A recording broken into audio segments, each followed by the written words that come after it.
محترم حضرات السلام علیکم۔ انشاءاللہ آپ بھی خیریت سے ہوں گے، میں بھی خیریت سے ہوں۔ محترم حضرات، آج حضرت بلال رضی اللہ تعالیٰ صلی اللہ علیہ وسلم کے ایک مشرک سے قرض۔ حضرت بلال رضی اللہ تعالیٰ ایک صاحب نے پوچھا کہ حضور اقدس صلی اللہ علیہ وسلم کے اخراجات یعنی کہ خرچ کی کیا صورت ہوتی ہے؟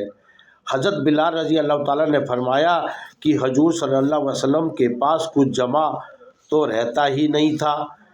یہ خدمت میرے سپرد تھی، جس کی صورت یہ تھی کہ کوئی مسلمان بھوکا آتا تو حضور اقدس صلی اللہ علیہ وسلم مجھے ارشاد فرما دیتے کہ میں کہیں سے قرض لے کر اس کو کھانا کھلا دیتا۔ کوئی ننگا آتا تو مجھے ارشاد فرما دیتے کہ میں کسی سے قرض لے کر اس کو کپڑا بنوا دیتا۔ یہ صورت ہوتی رہتی تھی۔ ایک مشرک ایک مرتبہ مجھے ملا، اس نے مجھ سے کہا کہ مجھے وسعت اور ثروت حاصل ہے، تو کسی سے قرض نہ لیا کر، جب ضرورت ہوا کرے تو مجھ سے ہی قرض لیا کر۔ میں نے کہا اس سے بہتر کیا ہوگا؟ اس سے قرض لینا شروع کر دیا۔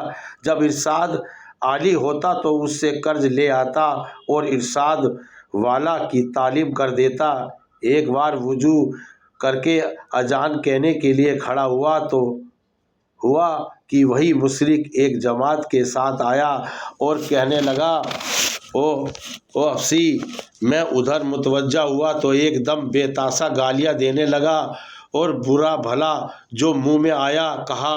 اس نے کہنے لگا کہ مہینہ ختم ہونے میں کتنے دن باقی ہیں؟ اگر مہینے کے ختم تک میرا سب قرضہ ادا نہ کیا تو مجھے اپنے قرض میں غلام بناؤں گا اور اسی طرح بکریاں چراتا پھرے گا جیسے پہلے تھا۔ یہ کہہ کر چلا گیا۔ مجھ پر دن بھر جو گزرنا چاہیے تھا وہ گزرا۔ تمام دن رنج و صدمہ سوار رہا اور عشاء کی نماز کے بعد حضور اقدس صلی اللہ علیہ وسلم کی خدمت میں تنہائی میں حاضر ہوا اور سارا قصہ سنایا اور عرض کیا یا رسول اللہ نے آپ کے پاس اس وقت ادا کرنے کو کوئی فوری انتظام ہے اور نہ کھڑے کھڑے میں کوئی انتظام کر سکتا ہوں۔ وہ جلیل کرے گا، اس لیے اگر اجازت ہو تو اتنے قرض اترنے کا انتظام ہو، میں کہیں روپوش ہو جاؤں۔ جب آپ کے پاس کہیں کچھ آئے گا میں حاضر ہو جاؤں گا۔ یہ عرض کر کے میں گھر آیا، تلوار لی، ڈھال اٹھائی، جوتا اٹھایا۔ یہی سامان سفر تھا اور صبح ہونے کا انتظار کرتا رہا کہ صبح کے قریب کہیں چلا جاؤں گا۔ صبح قریب ہی تھی کہ ایک صاحب دوڑے ہوئے آئے اور حضور صلی اللہ علیہ وسلم کی خدمت میں جلدی چلو۔ میں حاضر خدمت ہوا تو دیکھا کہ 4 اونٹنیاں جن پر سامان لدا ہوا تھا بیٹھی ہیں۔ حضور صلی اللہ علیہ وسلم نے فرمایا خوشی کی بات سناؤں کہ اللہ تعالیٰ نے تیرے قرض کی بے باکی کا انتظام بھی فرما دیا۔ یہ اونٹنیاں تیرے حوالے ہے اور ان کا سب سامان بھی۔ فدق کے رئیس نے اس نذرانہ مجھے بھیجا ہے۔ میں نے اللہ کا شکر ادا کیا اور خوشی خوشی ان کو لے کر گیا اور سارا قرضہ ادا کر کے واپس آیا۔ حضور اقدس صلی اللہ علیہ وسلم مسجد میں انتظار فرما رہے ہیں۔ میں نے واپس آ کر عرض کیا کہ حضور صلی اللہ علیہ وسلم اللہ کا شکر ہے کہ حق تعالیٰ سانو نے سارے قرضے سے آپ کو سبودکوش کر دیا اور جب کوئی چیز بھی قرض کی باقی نہیں رہی۔ حضور صلی اللہ علیہ وسلم نے دریافت فرمایا کہ سامان میں سے کچھ باقی بھی ہے؟ میں نے عرض کیا کہ جی ہاں کچھ باقی ہے۔ حضور صلی اللہ علیہ وسلم نے فرمایا کہ اسے بھی تقسیم کر دیں تاکہ مجھے راحت ہو جائے۔ میں نے بھی اسے اسی وقت تک گھر نہیں جانے کا ارادہ کیا جب تک کہ یہ تقسیم نہ ہو جائے۔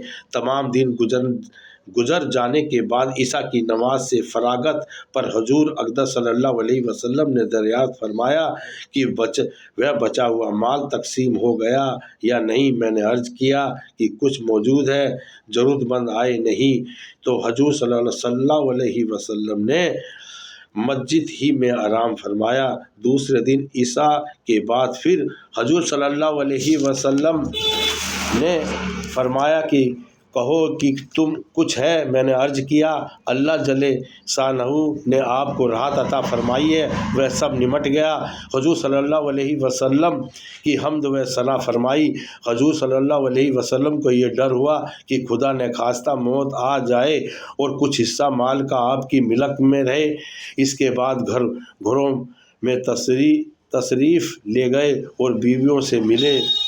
اللہ والوں کی یہ خواہش رہتی ہے کہ ان کی ملک میں کچھ بھی مال و متاع نہ رہے۔ پھر حضور اقدس صلی اللہ علیہ وسلم کا یہ تو کیا پوچھنا، سارے نبیوں کے سردار، سارے اولیاء کے سرتاج حضور صلی اللہ علیہ وسلم کو اس کی خواہش کیوں نہ ہوتی کہ میں دنیا سے بالکل فارغ ہو جاؤں۔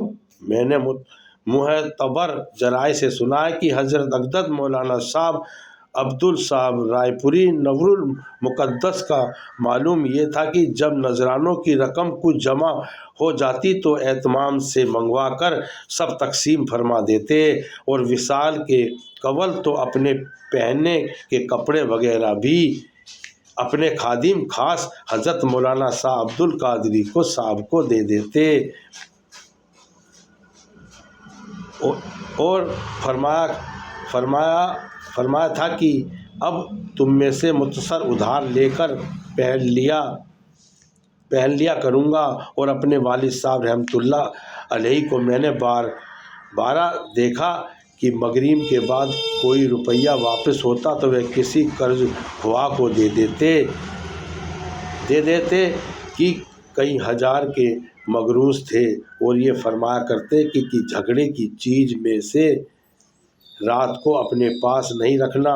اس نوع کے بہت سے حالات اکابیر ہیں، مگر یہ ضروری نہیں کہ ہر شخص ایک ہی رنگ کا ہو۔ مشائخ حق کے الوان بزرگ کے رنگ مختلف ہوتے ہیں، اور چمن کے پھولوں میں ہر پھول کی صورت سیرت ممتاز ہوتی ہے۔